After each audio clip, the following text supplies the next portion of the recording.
Kumusta kayong lahat? Ako si Joy. Ang sanaysay na babasahin ko ngayong araw ay pinamagatang, ang aking matataas na ekspektasyon ay nakapinsala sa aking anak. Mula sa murang edad, ang bida ay lumaki sa dukha na kondisyon.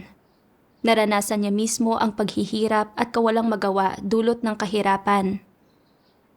Inilagak niya ang kanyang mga inaasam sa sumunod na henerasyon. Umaasa na ang kanyang mga anak ay mag-aaral ng mabuti at gagawa ng pangalan para sa kanilang sarili, magdadala ng karangalan sa pamilya. Para maabot ang layo na ito, matinding pressure ang nilagay niya sa kanyang mga anak. Hindi binigo ng kanyang anak ang kanyang mga inaasahan at nag-exam ito sa isang mataas na ranggo na akademya. Subalit napalayo ito ng napalayo mula sa Diyos at mas napasama. Lubos niya itong pinagsisihan nang mapagtanto na dahil sa kanyang sariling maling ideolohikal na edukasyon, kaya napinsala niya ang kanyang anak. Magkasama nating pakinggan ang kanyang karanasan.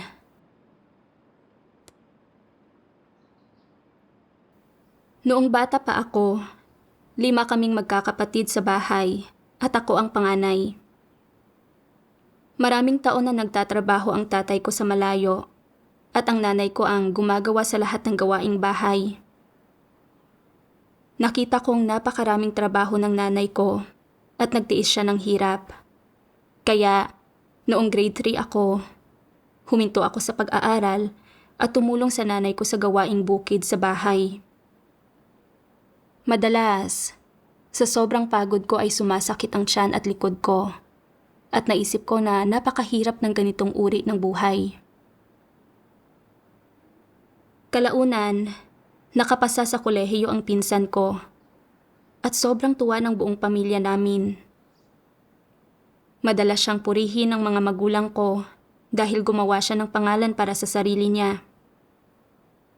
Naisip ko noong panahong iyon, buong buhay ko, hindi ako nagkaroon ng maayos na edukasyon o ng pagkakataong mapatunayan ang sarili ko.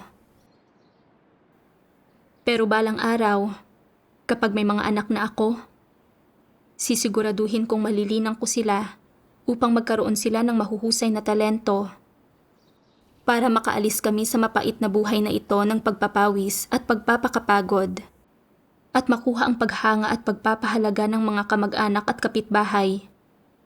Nang sa gayon, ay makapaghatid kami ng karangalan sa pamilya.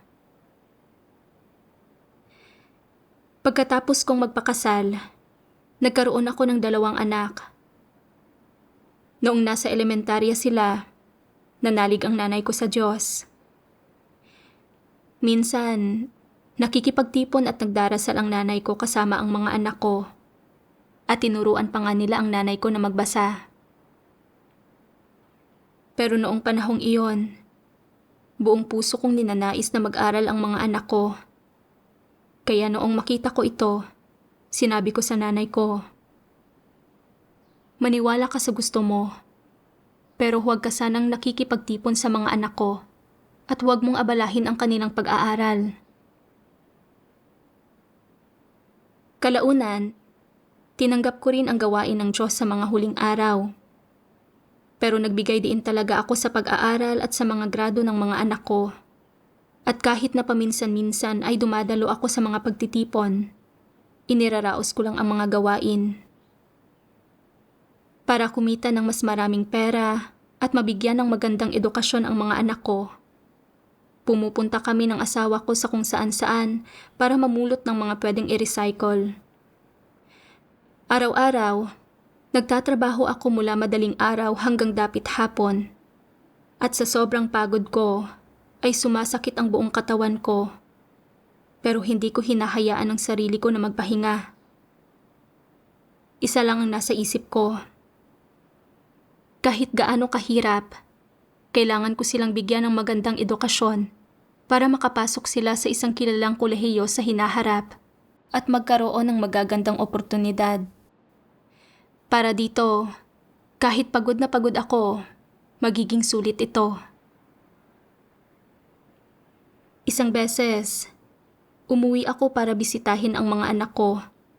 At nang sabihin sa akin ng nanay ko na bumaba ang mga marka ng aking anak, sobra akong nagalit at pinagalitan ko ng matagal ang anak ko. Sabi ko, sa tingin mo ba, madali para sa akin na lumabas at kumita ng pera? Minamaliit kami ng lahat. Kaming mga nangongolekta ng basura. Hindi ba tinitiis ko ang lahat ng ito para sa inyong dalawa? Kung hindi kayo mag-aaral ng mabuti, ano ang gagawin ninyo? Nagsimulang humagulgol ang anak ko at sinabi niya, "Nagkamali ako, Nay." Kalaunan, natakot ako na baka hindi kayanin ng nanay ko ang pag-aalaga sa dalawa kong anak. At nag-alala ako na baka bumaba ang kanilang mga grado. Kaya umupa ako ng isang lugar sa tabi ng paaralan ng aking mga anak at nagpatakbo ako ng isang maliit na negosyo roon. Sinamantala ko ang pagkakataong masubaybayan ang pag-aaral ng dalawa kong anak hanggang sa araw na sila ay makapasok sa high school. Sa mga taong iyon, nakatuon lang ang isip ko sa mga anak ko. Para makapasa ang mga anak ko sa kolehiyo, mahigpit kong binantayan ang kanilang pag-aaral at wala silang libreng oras kahit sandali. Kung medyo natatagalan sila sa banyo, sinasabihan ko sila na magmadali. Minsan, kapag gusto nilang lumabas at maglaro o manood ng TV para mag-relax, pinagagalitan ko sila, sinasabing, "Tingnan ninyo ang tito ninyo. Nakapasa siya sa isang kilalang kolehiyo at kagalang-galang ang trabahong nahanap niya. Hinahangaan siya ng lahat ng kamag-anak at kapitbahay niya. Dapat kayong matuto sa tito ninyo. Kung hindi kayo maghihirap ngayon at magtatamo ng karagdagang kaalaman, paano kayo magkakaroon ng magandang buhay sa hinaharap? Sabi nga ng kasabihan, kailangan mong pagtiisan ang matinding pagdurusa upang manguna." Minsan, ay kinukwento ko pa nga sa kanila ang mga klasikal na istorya ng mga taong masipag sa kanilang pag-aaral para hikayatin silang mag-aral ng mabuti. Walang magawa ang dalawa kong anak. "Nay, tama na po. Kabisado na namin ang lahat ng sinabi mo. Relax lang. Tiyak na makakapasa kami sa kolehiyo para sa iyo." Noong panahong iyon, gumigising ako araw-araw ng 5 a.m. para maghanda ng almusal. At para makatipid ng oras ang mga anak ko, inihahanda ko ang kanilang hapunan sa gabi at inihahatid ito sa paaralan para makakain sila. Kapag tapos na silang mag-self-study sa paaralan hanggang 10 oras ng gabi, umuuwi sila sa bahay at nagpapatuloy sa pag-aaral. Natakot ako na baka tamarin sila, kaya madalas ko silang sinasamahan hanggang hating gabi. Sa kanilang pang-araw-araw na pamumuhay, iniisip ko rin ang lahat ng paraan para ayusin ang kanilang pagkain. Nabalitaan ko na mabuti para sa utak ang Crucian Carp Soup, kaya madalas ko itong inihahanda para makain nila. At binilhan ko pa nga sila ng espesyal na gatas para sa utak ng mga estudyante at ng pampatalas ng isipan. Araw-araw, kinailangan nilang kumain ng isang free-range na itlog. Ano man ang mabalitaan ko na mabuti para sa katawan ng isang bata, iyon ang binibili ko. Ginawa ko ito para maging mas matalino ang anak ko, para makakuha siya ng mas matataas na marka sa pagsusulit. Talagang nagsikap ang dalawa kong anak at patuloy na tumataas ang kanilang marka. Sa wakas, nakapasa sa kolehiyo ang anak kong babae. At dahil sa mga marka ng anak kong lalaki sa mock exam, naging kabilang siya sa mga nangungunang estudyante. Masayang-masaya ako at naisip ko, kung magpapatuloy kami ng ganito, hindi magiging problema ang pagpasa ng anak ko sa isang kilalang unibersidad. Kalaunan, Mas mahigpit ko pang binantayan ang anak kong lalaki. Habang papalapit na ang mga pagsusulit upang makapasok sa kolehiyo, naging sobrang tensyonado ang anak kong lalaki dahil sa pressure at nahihirapan siyang matulog sa gabi. Sa huli, nagkasakit siya, nilagnat at nagkaroon ng ubo. Walang epekto ang pag-inom ng gamot at pagpapa-injection niya. At tuluyan ng bumaba ang kanyang mga grado. Lubha akong nasaktan sa nakita ko. Natakot ako na kung magpapatuloy siya sa pag-aaral, baka hindi kayanin ng katawan niya. Pero malapit nang dumating ang pinakamahalagang sandali. Hindi pa rin bumuti ang sakit ng anak ko at bumaba ang kanyang mga marka. Paano siya magkakaroon ng magagandang oportunidad sa hinaharap? Kung mababa ang kanyang marka sa pagsusulit, hindi ba't masasayang lang ang lahat ng pagsisikap ko nitong mga nagdaang taon? Hindi ito katanggap-tanggap. Para makakuha ng magandang marka ang anak ko at magkaroon ng magagandang oportunidad sa hinaharap, kinailangan ko siyang patuloy na pag-aralin sa loob ng mahabang oras. Pagkatapos niyon, araw-araw akong umuupo sa ulunan ng kama at pinapanood ko ang aking anak na nag-aaral. Nang makita ng anak ko na nakatitig ako sa kanya, walang magawa na sinabi niya. Kung magkakaanak ako balang araw, siguradong hindi ko sila papag-aralin gaya ng ginagawa mo. Dapat ko silang bigyan ng kaunting kalayaan at hayaan silang maglaro ng basketball o ping-pong.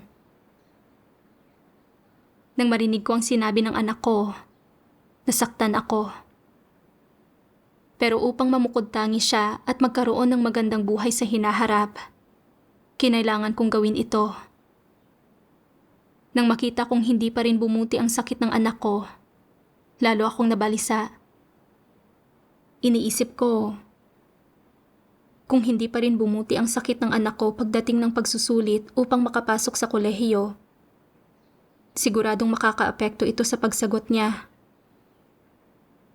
Kung sakaling mababa ang kanyang marka, hindi ba't masasayang lang ang lahat ng pagsisikap ko noon? Hindi maiiwasang pagtatawanan kami ng aming mga kamag-anak at kapitbahay. Nagsikap ako ng husto at nagbayad ng napakalaking halaga. Pero sa huli, wala pala akong napala. Ano na lang ang mangyayari sa reputasyon ko? Para pagalingin ang sakit ng anak ko sa lalong madaling panahon, umapila ako sa mga doktor kung saan-saan para sa gamot, pero hindi pa rin bumuti ang sakit ng anak ko. Araw-araw, nakalukot ang mukha ko sa pag-aalala at malalalim ang aking mga buntong hininga. Iniisip ko lamang kung kailan gagaling ang sakit ng anak ko. Nang wala na akong maisip na ibang paraan, naalala ko na isa akong Kristiyano at na dapat kong ipagkatiwala ang mga paghihirap na ito sa Diyos at bumaling sa Kanya. Pagkatapos, lumapit ako sa Diyos sa panalangin. Sinabi ko, O Diyos, uminom na ng gamot ang anak ko at nagpa-injection para sa sakit niya. Pero hindi pa rin siya bumuti. Malapit na ang pagsusulit para makapasok sa kolehiyo at hindi ko alam ang gagawin. O Diyos, pakiusap. Siguraduhin mo po na mabilis na gumaling ang sakit ng anak ko. Isang gabi, nakasalubong ko ang isang sister habang naglalakad ako sa labas. Tinanong niya ako kung kumusta ang kalagayan ko kamakailan. Ikwinento ko sa sister ang aking paghihirap at nagbahagi siya sa akin. Sinabi niya, "Mga mananampalataya tayo sa Diyos. Dapat mong ipagkatiwala sa Diyos ang pag-aaral ng anak mo at ang kanyang kalagayan. Hayaan mo ang Diyos na ang bahala rito."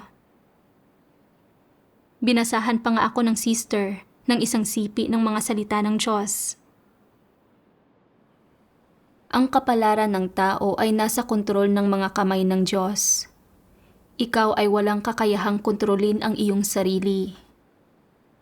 Kahit na parating nagmamadali at nag-aabala ang tao para sa kanyang sarili, nananatili siyang walang kakayahan na kontrolin ang kanyang sarili. Kung kaya mong malaman ang iyong mga sariling hinaharap, kung makokontrol mo ang iyong sariling kapalaran, isa ka pa rin bang nilikha?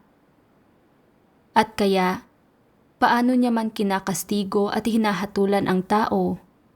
Ang lahat ng ito ay para sa kapakanan ng kaligtasan ng tao. Kahit na tinatanggal niya sa tao ang kanyang makalamang mga inaasahan, ito ay para sa kapakanan ng pagdadalisay sa tao, at ang pagdadalisay sa tao ay ginagawa para manatili siyang buhay. Ang hantungan ng tao ay nasa mga kamay ng lumikha, kaya paano makokontrol ng tao ang kanyang sarili? Matapos marinig ang mga salita ng Diyos, naunawaan ko na para sa isang nilikha, inorden ng Diyos kung gaano karaming pagdurusa ang dapat tiisin ng isang tao at kung gaano karaming pagpapala ang dapat niyang matamasa sa buhay na ito. Walang makakapagpabago niyon. Pinag-iisipan ng mga tao ang lahat ng bagay, alang-alang sa kanilang kapalaran at mga oportunidad sa hinaharap. Nagmamadali sila at nagpapakaabala para sa kasikatan at pakinabang. Pero kahit gaano karami ang pera na kanilang kitain, o kahit gaano kataas ang kanilang edukasyon, hindi nila kayang baguhin ang kapalaran nila o ng ibang tao. Naisip ko kung paanong, alang-alang sa paghahangad na mamukod-tangi at maghatid ng karangalan sa pangalan ng aking pamilya, para mamuhay ng mas maginhawa, ipinasa ko sa mga anak ko ang mga pangarap na hindi ko mismo natupad. Gumugol ako ng husto para sa kanila. Para mabigyan sila ng magandang edukasyon, nagpakapagod kami ng mister ko para magtrabaho at kumita ng pera. At kahit na bumagsak na ang aming katawan sa sobrang pagod, patuloy pa rin kaming nagtatrabaho. Hanggat namumukod-tangi ang mga anak namin, sulit ang lahat ng paghihirap at pagod. Para makapasa sa mga prestihiyosong kolehiyo ang mga anak ko, hindi ko sila binigyan ng kalayaan. Matindi ang nerbiyos ng anak ko, at hindi siya naglakas loob na magsalita kahit na hindi siya nakakatulog ng maayos. Pinanood ko siyang mag-aral kahit inuubo siya at may sakit. Ang ginawa ko lang ay bigyan ng pressure ang anak ko at sobra ko siyang pinahirapan. Kinontrol ko siya at nag-ambisyon akong baguhin ang kapalaran niya. Hindi ito pagpapasakop sa kataas-taasang kapangyarihan at mga pagsasaayos ng Diyos. Ito ay paghihimagsik laban sa Diyos. Nang mapagtanto ko ito, nagdasal ako sa Diyos. Sinabi kong handa akong ipagkatiwala sa Kanya ang kinabukasan ng anak ko, na kung pumasa man siya sa kolehiyo o hindi, anuman ang mangyari, hindi ko na muling ipepressure ng ganoon ang anak ko. Pagkatapos nito, gumaan din ang puso ko. Pagkatapos lang ng ilang araw, nabalitaan ko na may batang lalaki sa ikatlong palapag ng gusali namin ang biglang nawala sa kanyang tamang pag-iisip dahil sa pressure sa kanyang pag-aaral sa ikatlong taon. Araw-gabi niyang sinisigawan ang kanyang mga magulang. Kayo ang sumira sa akin. Kayo ang sumira sa akin. Noong panahong iyon, nakaramdam ako ng matinding takot. At ang bawat eksena ng minsan kong pamimilit sa anak ko na mag-aral ay lumitaw sa harap ng mga mata ko na parang isang pelikula. Nag-alala ako na kung patuloy kong pipilitin ang anak ko na mag-aral ng ganito,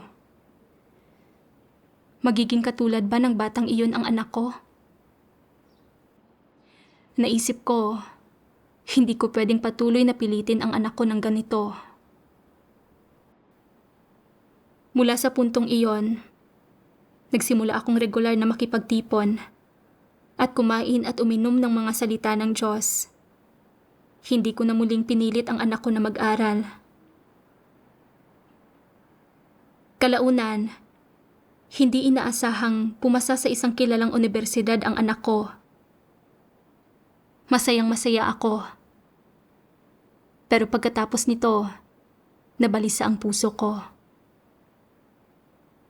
Dahil sa pamamagitan ng pagbabasa ng mga salita ng Diyos, naunawaan ko rin na ang kaalaman ay naglalaman ng maraming ateistikong kaisipan at pananaw.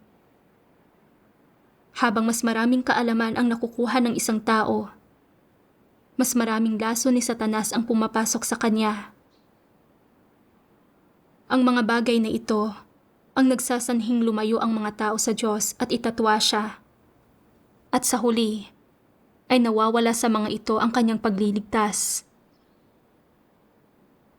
Kung mag-aaral sa kolehiyo ang anak ko ng ilang taon at ikikintal sa kanya ang maraming maling paniniwala ni Satanas, magiging mahirap para sa kanya na lumapit sa Diyos. Kaya naisip ko na sa pag-uwi niya, makikipagtipon ako sa kanya at pakakainin at paiinumin ko siya ng mga salita ng Diyos. Hindi ko siya hahayaang malayo ng husto sa Diyos. Naisip ko kung paanong, noong mas bata pa ang mga anak ko, nananampalataya sila sa Diyos at nagdarasal at nakikipagtipon pa nga kasama ang nanay ko.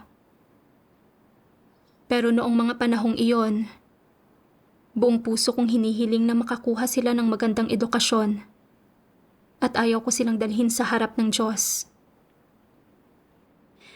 Ngayon, nakita ko na palaki ng palaki ang sakuna. Hindi nananampalataya sa Diyos ang mga anak ko. Wala rin silang pag-aalaga at proteksyon ng Diyos. Baka isang araw ay makaranas sila ng sakuna at mamatay. Gusto kong ipalaganap sa mga anak ko ang ebanghelyo at dalhin sila sa harap ng Diyos. Kaya, nang umuwi sila para magbakasyon, binabasahan ko sila ng mga salita ng Diyos. Kapag binabasahan ko sila ng mga salita ng Diyos, nakikinig sila. Pero sa sandaling banggitin ko ang pagsasaayos ng isang pagtitipon, ayaw pumayag ng anak ko. Patuloy niya akong binubugaw, sinasabing,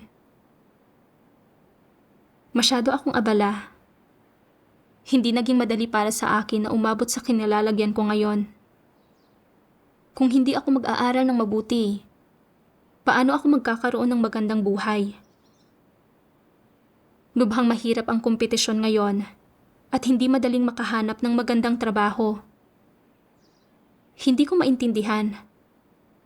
Mayroon na akong master's degree at nag-aaral ako para sa PhD ko. Hindi ba't ito ang gusto mo noon pa man? Malapit ko nang makamit ang tagumpay at pagpupugay. At sa wakas ay magkakaroon na ako ng magandang buhay. Dapat maging masaya ka para sa akin. Bakit parang naging ibang tao ka na? Sinasabihan mo akong umatras kung kailan napakalapit ko nang magtagumpay? Nang marinig ko ang sinabi ng anak ko, nakaramdam ako ng hindi maipaliwanag na kalungkutan. Ang bawat salitang sinabi niya ay binubuo ng mga bagay na araw-araw kong ikinikintal sa kanya noon. Lalo na ngayon na abala ang anak ko sa kanyang disertasyon. Gabi-gabi siyang nagpupuyat hanggang pasado 1:00. Nakakalbo na siya kahit nasa edad 20 pa lang siya. Nang makita ko kung gaano kapagod ang anak ko, nabalisa at nalungkot ako. Kinamumuhian ko ang aking sarili kung paano ko siya pinalaki noon. Ngayon, napalaki ko siya ng may talento, pero napalayo siya sa Diyos. Kalaunan, Nag-isip-isip ako. Ginawa ko ang lahat ng aking makakaya para hangarin ng mga anak ko ang kaalaman, kasikatan, at pakinabang. Buong pusong pinapalaki sila na maging magaling. Pero ano ang ibinigay ko sa mga anak ko sa huli? Binigyan ko ba sila ng tunay na kaligayahan? Isang araw, habang nasa espiritual na debosyon, nabasa ko ang isang sipi ng mga salita ng Diyos. Pagdating sa mga pasanin mula sa pamilya, maaari nating talakayin ito mula sa dalawang aspekto. Ang isang aspekto ay ang mga ekspektasyon ng magulang. Ang bawat magulang o nakatatanda ay may iba't ibang ekspektasyon, malalaki at maliliit, para sa kanilang mga anak. Umaasa sila na ang kanilang mga anak ay mag-aaral ng mabuti, magpapakabait, magiging mahusay sa eskwela, at magkakaroon ng pinakamataas na marka at hindi magpapakatamad. Nais nilang respetuhin ang kanilang mga anak ng mga guro at kaklase at maging regular na lampas sa 80 ang grado ng kanilang mga anak. Kung makakakuha ng 60 na marka ang kanilang anak, mapapalo ito. At kung makakakuha ito ng mas mababa pa sa 60, dapat itong humarap sa pader at pag-isipan ang mga mali nito o pinapanatili itong nakatayo bilang isang parusa. Hindi ito tutulutang kumain, matulog, manood ng TV, o maglaro ng computer. At ang ipinangakong magagandang damit at laruan noon ay hindi nabibilhin para sa anak. May iba't ibang ekspektasyon ang bawat magulang para sa kanilang mga anak at malalaki ang kanilang mga inaasam para sa mga ito. Umaasa sila na magiging matagumpay sa buhay ang kanilang mga anak, mabilis na susulong sa kanilang propesyon, at magdadala ng karangalan at kaluwalhatian sa kanilang mga ninuno at pamilya. Kaya, ano ang di sinasadyang idinudulot ng mga pagnanais na ito mula sa magulang para sa kanilang mga anak? Kagipitan. Naglilikha ang mga ito ng kagipitan. At ano pa? Ang mga ito ay nagiging kagipitan at nagiging mga tanikala rin. Dahil mayroong mga ekspektasyon sa kanilang mga anak ang mga magulang, didisiplinahin, gagabayan, tuturuan nila ang kanilang mga anak ayon sa mga ekspektasyong iyon. Mamumuhunan pa nga sila sa kanilang mga anak para maisakatuparan ang kanilang mga ekspektasyon o magbabayad ng anumang halaga para sa mga ito. Halimbawa, umaasa ang mga magulang na magiging mahusay sa eskwela ang kanilang mga anak, na mangunguna sa klase, makakakuha ng mahigit sa 90 na marka sa bawat pagsusulit, palaging magiging numero 1, o, ang pinakamalala, hindi bababa sa 5 ranggo.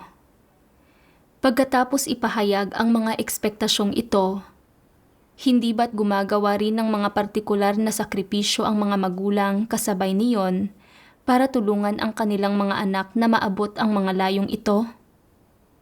Upang makamit ng kanilang mga anak ang mga layong ito, gigising ng maaga ang mga anak para mag-review ng mga aralin at isaulo ang mga teksto, at gigising din ng maaga ang kanilang mga magulang para samahan sila. Sa mga mainit na araw, tutulong sila sa pagpapaypay ng kanilang mga anak, pagtitimplahan ang mga ito ng malalamig na inumin, o bibilhan ng sorbetes na makakain. Ang una nilang ginagawa sa umaga ay gigising para maghanda ng taho, mga pritong tinapay, at mga itlog para sa kanilang mga anak.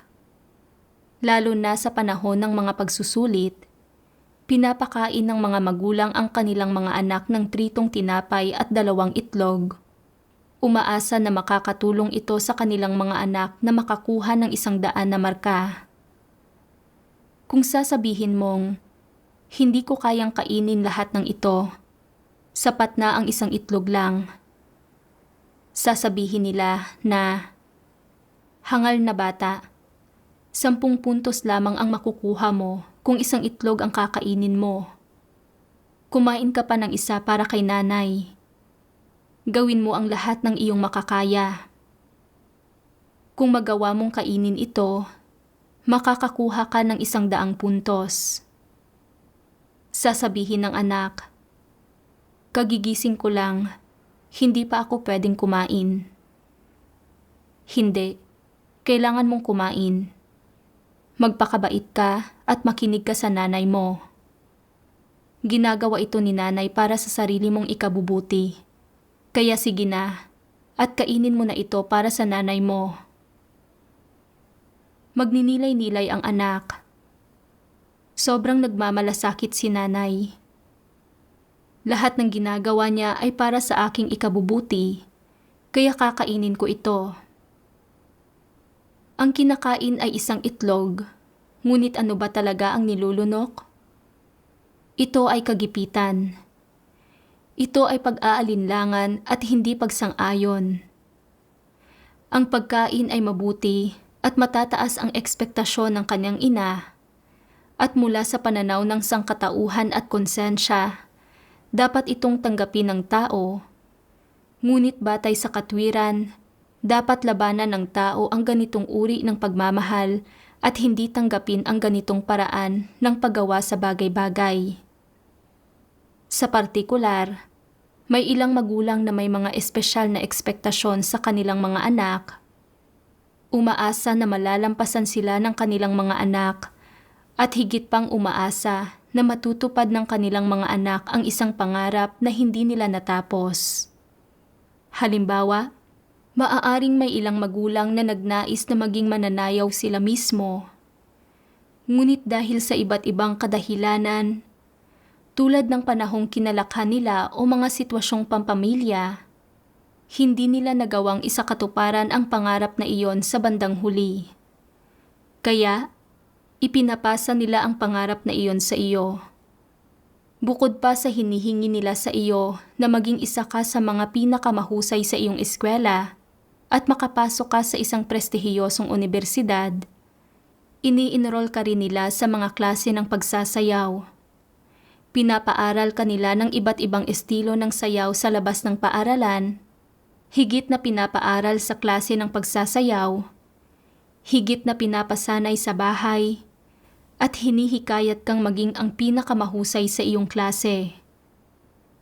Sa huli, hindi lamang nila hinihingi na makapasok ka sa isang prestihiyosong unibersidad, kundi hinihingi rin nila na maging isa kang mananayaw.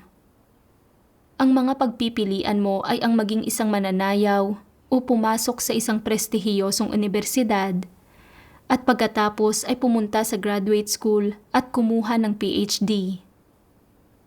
Mayroon ka lamang nitong 2 landas na pagpipilian.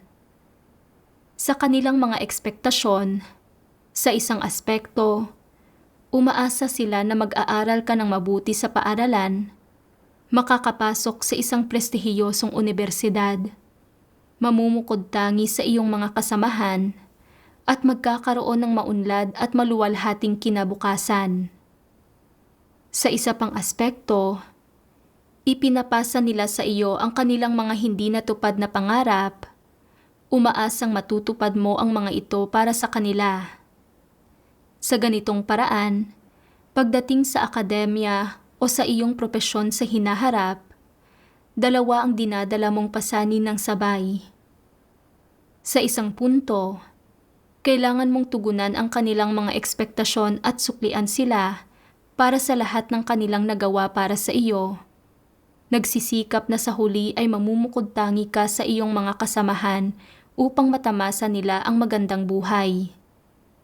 Sa isa pang punto, kailangan mong tuparin ang mga pangarap na hindi nila naisakatuparan noong kabataan nila at tulungan silang matupad ang kanilang mga kahilingan. Nakakapagod, hindi ba? Alinman sa mga pasaning ito ay sapat na para tiisin mo. Pareho itong mabigat sa iyo at ikaw ay hihingalin. lalo na sa kasalukuyang panahon ng napakatinding kompetisyon. Sadyang hindi matitiis at hindi makatao ang iba't ibang hinihingi ng mga magulang sa kanilang mga anak. Talagang hindi makatwiran ang mga ito. Ano ang tawag ng mga walang pananampalataya rito? Emosyonal na panggigipit.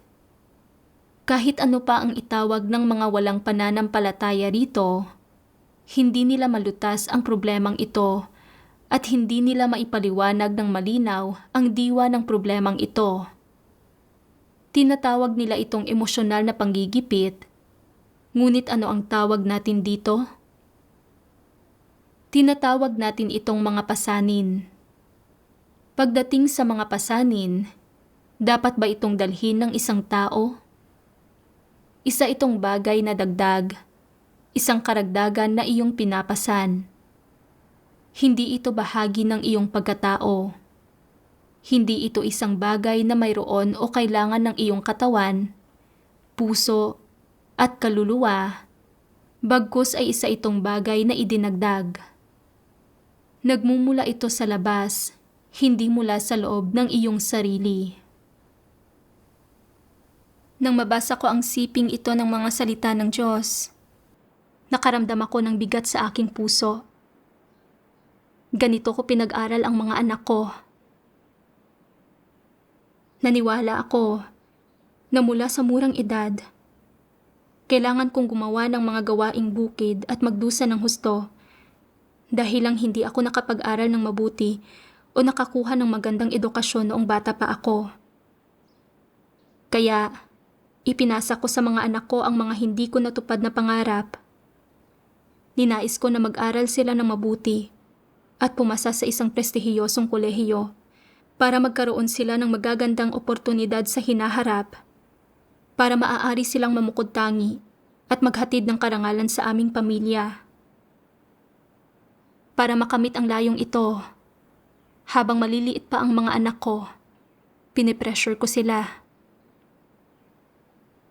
Noong maliliit pa sila, handa silang magdasal at makipagtipon. Pero natakot ako na baka maapektuhan nito ang kanilang pag-aaral, kaya hindi ko pinayagang makipagtipon sa kanila ang nanay ko. Noong dapat sana ay naglalaro sila, hindi ko sila pinayagang maglaro. At noong medyo bumaba ang marka nila, pinagalitan ko sila. Nagkikintal ako ng mga maling kaisipan sa kanila at pinipressure ko sila. Nagkasakit ang anak ko dahil sa lahat ng pressure sa kanyang mga pagsusulit para makapasok sa kolehiyo. Natakot ako na baka makaapekto ito sa kanyang mga marka. Kaya araw-araw ko siyang binabantayan para hindi siya tamarin. Nag-alala ako na kung mababa ang marka niya, masasayang lahat ang aming pagsisikap. Talagang sobra ang pressure na ibinigay ko sa anak ko. Kung titingnan, tila ginagawa ko ang lahat ng ito para sa anak ko. Pero ang totoo, gusto ko lang na makapasok siya sa isang prestihiyosong universidad at mamukod-tangi sa iba, upang makapagmalaki ako at matupad ko ang aking mga hangarin at kahilingan. Hindi ko napansin na binibigyan ko ng mabigat na pasanin at pressure ang anak ko, na para bang ginagapos ko siya sa mga di nakikitang tanikala. Ngayon, nakapasa ang anak ko sa isang ideal na nangungunang institusyon at natupad na ang mga kahilingan ko.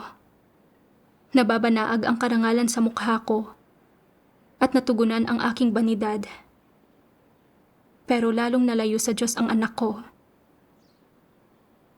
Ngayon, kapag nakikipag-usap ako sa kanya tungkol sa mga usapin ng pananalig, palagi siyang umiiwas at nagdadahilan.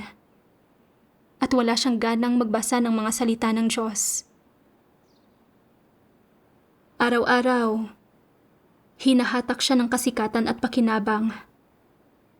Pinipiga niya ang kanyang utak para sa kasikatan at pakinabang.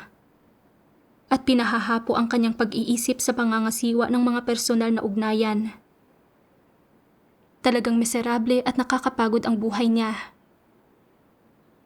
Ako ang dahilan kung bakit naging ganito ang anak ko. Kalaunan, nabasa ko ang marami pang salita ng Diyos. Halimbawa, noong bata pa sila, palagi mo silang tinuturuan. Sinasabi mong, mag-aral ka ng mabuti, pumasok sa kolehiyo, magpatuloy sa postgraduate studies o kumuha ng PhD, maghanap ng magandang trabaho, maghanap ng isang mabuting mapapangasawa at bumuo ng pamilya, at pagkatapos ay magiging maganda ang buhay. Sa pamamagitan ng iyong pagtuturo, panghihikayat, at iba't ibang klase ng panggigipit, tinahak at sinunod nila ang landas na itinakda mo para sa kanila at nakamit nila ang iyong inaasahan, gaya mismo ng iyong ninanais, at ngayon ay hindi na sila makabalik. Kung pagkatapos mong maunawaan ang ilang katotohanan at ang mga layunin ng Diyos dahil sa iyong pananalig, at pagkatapos mong magkamit ng mga tamang kaisipan at pananaw, ay sinusubukan mo na ngayong sabihan sila na huwag nang hangarin ang mga bagay na iyon, malamang natututol sila.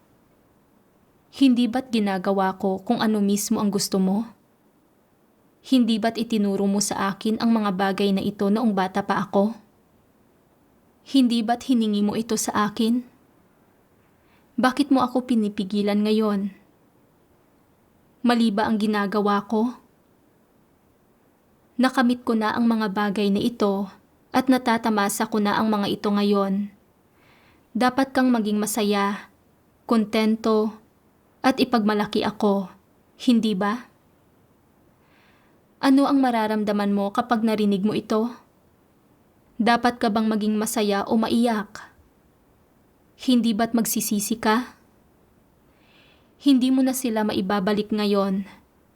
Kung hindi mo sila tinuruan ng ganito noong bata pa sila, kung binigyan mo sila ng masayang kabataan na walang anumang panggigipit, nang hindi sila tinuturuang maging mas magaling kaysa sa iba, na magkaroon ng mataas na posisyon o kumita ng maraming pera, o na maghangad ng kasikatan, pakinabang at katayuan, kung hinayaan mo na lang silang maging mabuti at ordinaryong tao, nang hindi iginigiit sa kanila na kumita ng maraming pera, magsaya ng husto, o suklian ka ng labis. Hinihiling lang na maging malusog at masaya sila, na maging isang simple at masayang tao sila. Marahil ay mas naging bukas silang tumanggap sa ilang kaisipan at pananaw na pinanghahawakan mo pagkatapos mong sumampalataya sa Diyos. Kung nagkagayon, marahil ay masaya ang buhay nila ngayon at mas kaunti ang tensyon nila mula sa buhay at lipunan. Bagamat hindi sila nagkamit ng kasikatan at pakinabang, kahit papaano ay masaya, tahimik at payapa ang puso nila. Ngunit habang lumalaki sila, dahil sa iyong paulit-ulit na pagsulsol at pag-uudyok, dahil sa iyong panggigipit, walang humpay silang naghangad ng kaalaman, pera, kasikatan at pakinabang.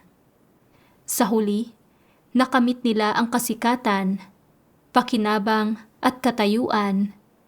Bumuti ang buhay nila, mas nasiyahan sila, at kumita sila ng mas maraming pera. Ngunit ang buhay nila ay sobrang nakakapagod. Sa tuwing nakikita mo sila, bakas ang pagod sa mukha nila.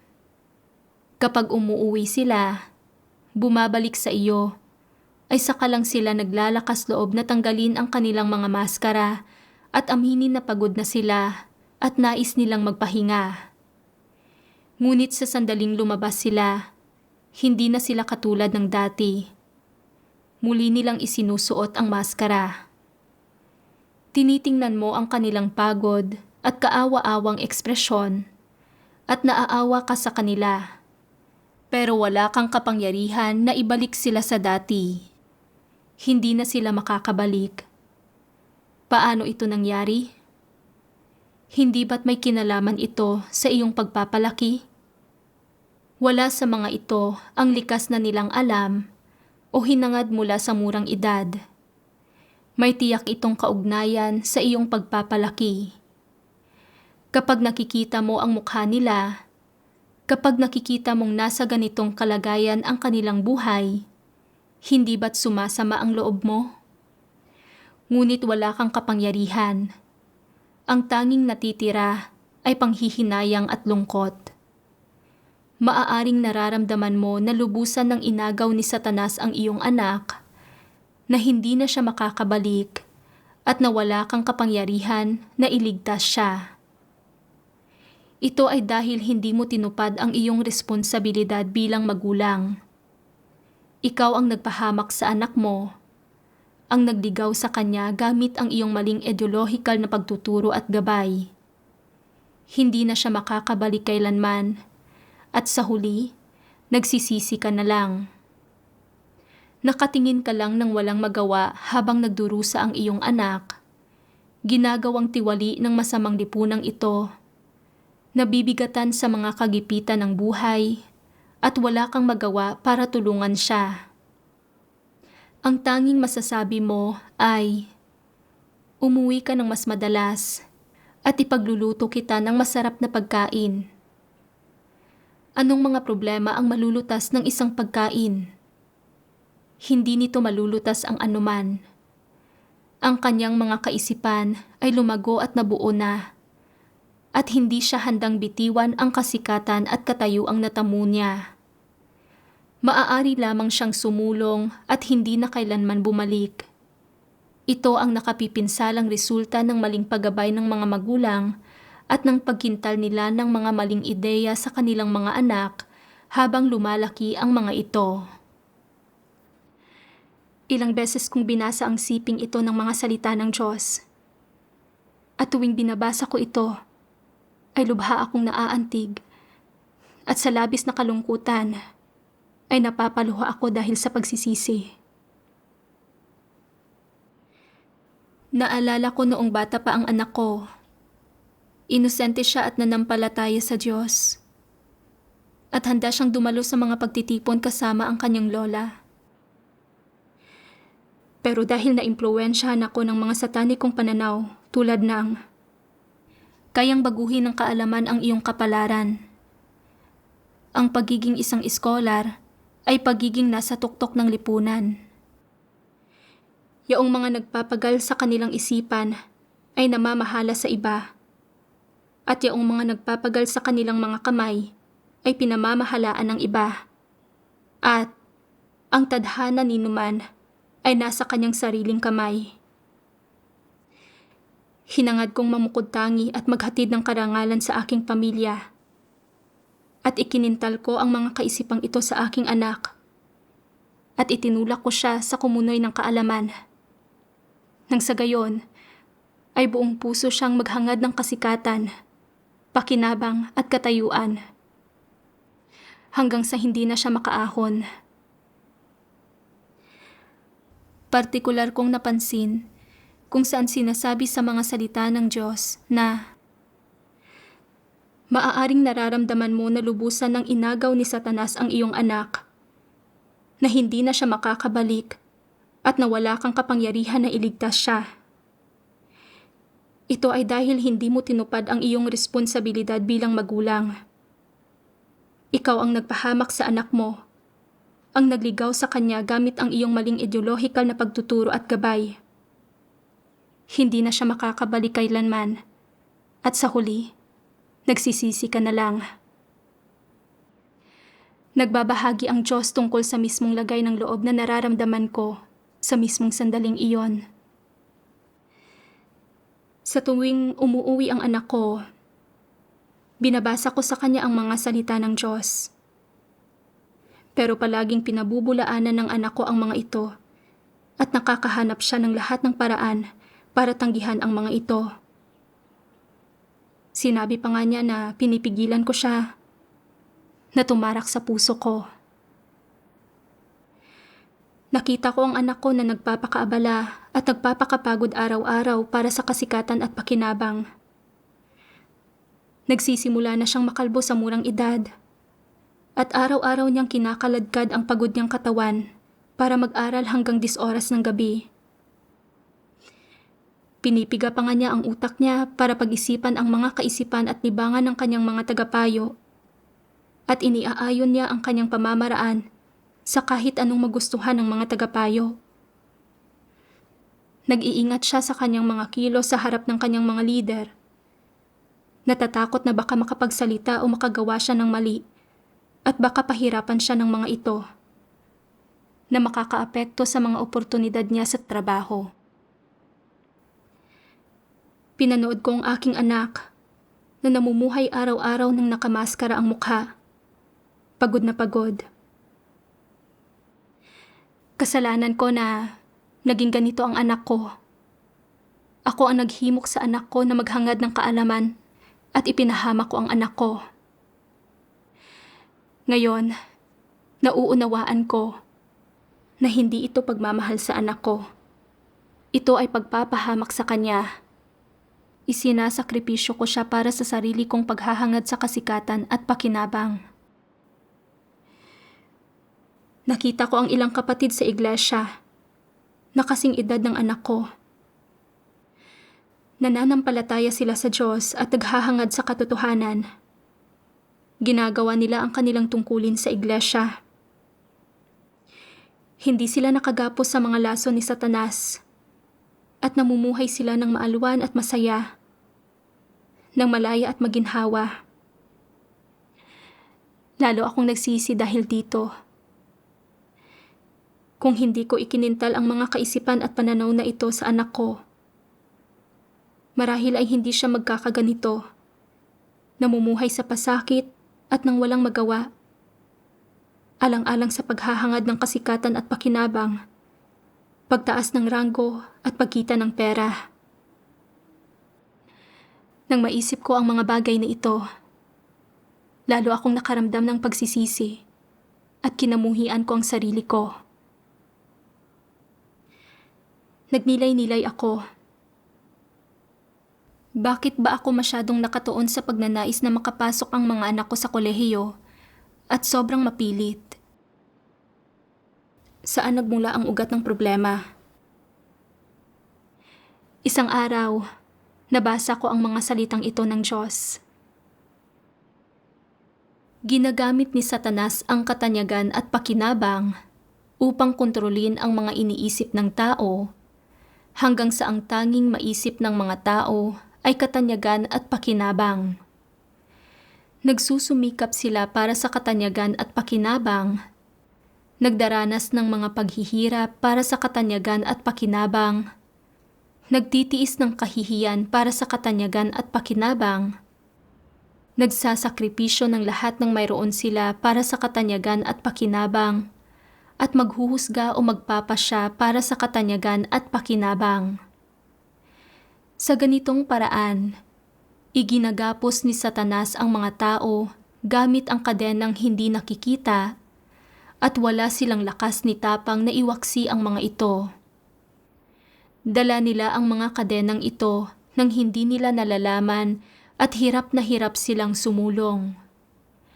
Alang-alang sa katanyagan at pakinabang na ito, lumalayo ang sangkatauhan sa Diyos at nagtataksil sa Kanya at lalo silang nagiging masama. Sa ganitong paraan, sa makatuwid, sunod-sunod na nawawasak ang mga henerasyon sa gitna ng katanyagan at pakinabang ni Satanas. Kung titingnan ngayon ang mga kilos ni Satanas, hindi ba't lubos na kasuklam-suklam ang masasamang motibo nito? Marahil ay hindi pa rin ninyo malinaw na nakikita ngayon ang masasamang motibo ni Satanas dahil iniisip ninyo na hindi mabubuhay ang tao kung walang katanyagan at pakinabang. Iniisip ninyo na kung tatalikuran ng mga tao ang katanyagan at pakinabang, hindi na nila makikita ang daan sa kanilang harapan, hindi na nila makikita ang kanilang mga layunin, na magiging madilim, malabo at mapanglaw ang kanilang hinaharap.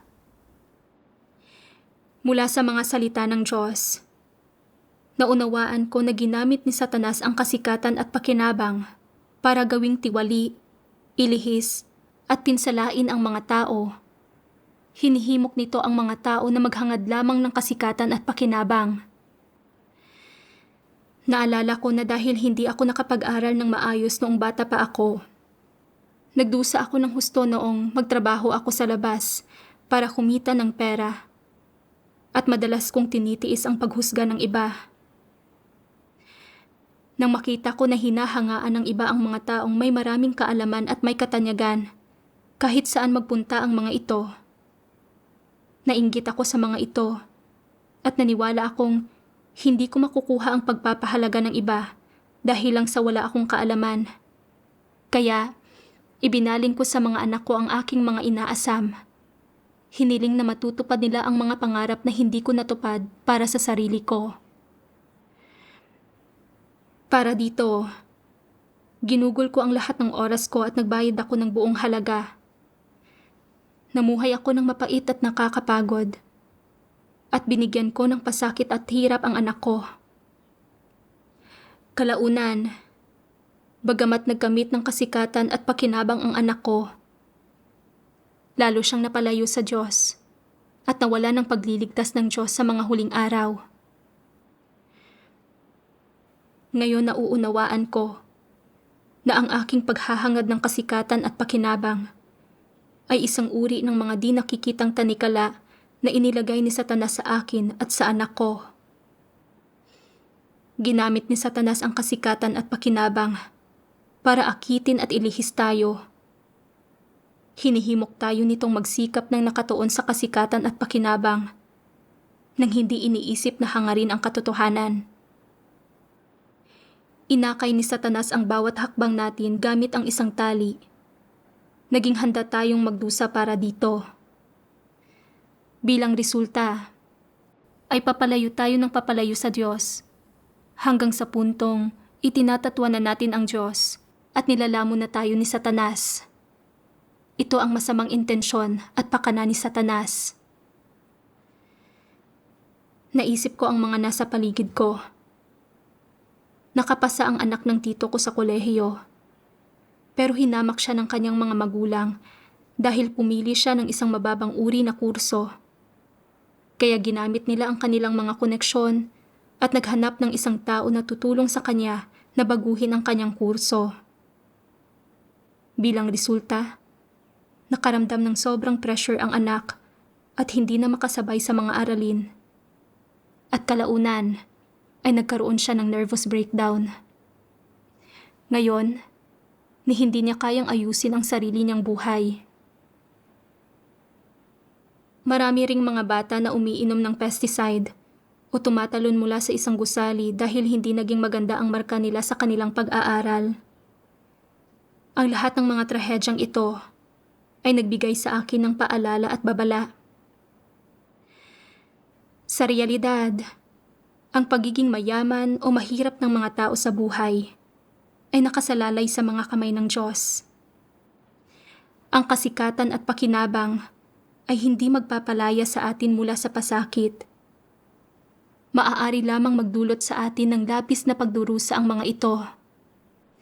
Napakakasuklam-suklam na makita kung paano pinipinsala ni Satanas ang mga tao. Kasabay nito, nagpapasalamat ako sa Diyos na sa pamamagitan ng kanyang kaliwanagan, pamumuno at paggabay, natagpuan ko ang ugat ng aking pagdurusa at nakita ang mga mapanganib na kahihinatnan ng paghahangad ng kasikatan at pakinabang. Kung hindi, patuloy pa rin akong makukulong sa loob nito. Hindi ko mapapalaya ang sarili ko. Ipinaunawa rin nito sa akin ang taimtim na layunin ng Diyos na iligtas ang mga tao. Hindi ako pwedeng patuloy na maloko at mapinsala ni Satanas. Gusto kong kumawala sa mga tanikala ng kasikatan at pakinabang at tumahak sa landas ng paghahangad sa katotohanan at pagtatamo ng kaligtasan. Kalaunan, natagpuan ko sa mga salita ng Diyos ang tamang landas ng pagpapaaral sa mga anak. Sabi ng makapangyarihang Diyos, kung hindi mo sila tinuruan ng ganito noong bata pa sila, kung binigyan mo sila ng masayang kabataan na walang anumang panggigipit, nang hindi sila tinuturuang maging mas magaling kaysa sa iba, na magkaroon ng mataas na posisyon o kumita ng maraming pera, o na maghangad ng kasikatan, pakinabang at katayuan, kung hinayaan mo na lang silang maging mabuti at ordinaryong tao, nang hindi iginigiit sa kanila na kumita ng maraming pera, magsaya ng husto, o suklian ka ng labis, hinihiling lang na maging malusog at masaya sila, na maging isang simple at masayang tao sila, marahil ay mas naging bukas silang tumanggap sa ilang kaisipan at pananaw na pinanghahawakan mo pagkatapos mong sumampalataya sa Diyos. Kung nagkagayon, marahil ay masaya ang buhay nila ngayon at mas kaunti ang tensyon nila mula sa buhay at lipunan. Bagamat hindi sila nagkamit ng kasikatan at pakinabang, kahit papaano ay masaya, tahimik at payapa ang puso nila. Tinutukoy ng mga salita ng Diyos ang tamang landas ng pagpapaaral sa mga anak. Sa pagpapaaral ng mga anak, hindi dapat igiit sa kanila na maghangad ng kaalaman, katayuan, kasikatan, pakinabang, pag-angat ng ranggo, o pagkita ng pera. Dapat nilang hangarin na ang kanilang mga anak ay mamuhay ng masaya at malusog, nang walang pressure, nang malaya at maginhawa. Mula sa mga salita ng Diyos, naintindihan ko rin ang layunin ng Diyos. Kami ng mga anak ko ay pawang mga nilikha at nasa mga kamay ng Diyos ang kapalaran namin. Ang kapalaran ng buhay namin at kung anong landas ang dapat naming tahakin ay nasa ilalim ng kataas-taasang kapangyarihan at pagsasaayos ng Diyos. Hindi ito isang bagay na makokontrol namin mismo at hindi ko rin mababago ang kanilang kapalaran. Ang tanging magagawa ko ay ang ipagdasal ang mga anak ko. At kapag bumalik sila, pwede ko silang basahan ng mga salita ng Diyos. Tungkol sa kung sila ay makakaharap sa Diyos sa huli, nasa sa Kanya na iyon. Kailangan ko lang tuparin ang sarili kong tungkulin at responsibilidad at gawin ng maayos ang dapat kong gawin. Medyo nagbago na ang pananaw ko sa mga bagay-bagay. Ito ang resultang nakamit ng mga salita ng Diyos. Ngayon, nais ko lamang hangarin ang katotohanan at mamuhay ayon sa mga salita ng Diyos nang tinutupad ang sarili kong tungkulin. Ito lamang ang buhay na may kabuluhan at halaga. Salamat sa Diyos. Dito na nagtatapos ang ating sanaysay para ngayong araw. Salamat sa inyong lahat sa panonood at magkita tayong muli sa susunod.